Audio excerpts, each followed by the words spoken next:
دنیا میں اگر کوئی مفتی صاحب لمبی داڑھی اور پگڑی اور ہاتھ میں تسبیح کے ساتھ آپ کو کوئی 2 نمبر چیز دے دیں، آپ ایک استری خریدنے کے لیے جائیں اپنے کپڑے کرنے کے لیے اور اس پہ جعلی مور لگا کے وہ بندہ آپ کو وہ استری دے دے اور آپ کو بعد میں پتہ چل جائے اس نے دھوکہ کیا ہے، تو آپ کیا کہیں گے؟ مفتی صاحب نے فرما دیا استری شریف۔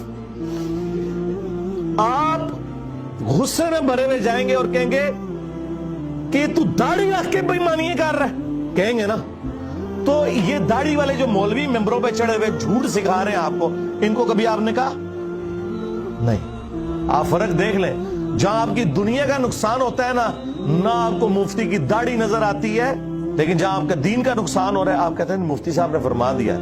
وہاں لاکھ چیختے رہے کہ یار یہ مفتی صاحب آپ کو اپنے بابوں کا دین بتا رہے ہیں، کتابوں میں دین کچھ اور لکھا ہوا ہے، ٹس سے مس نہیں ہوتے۔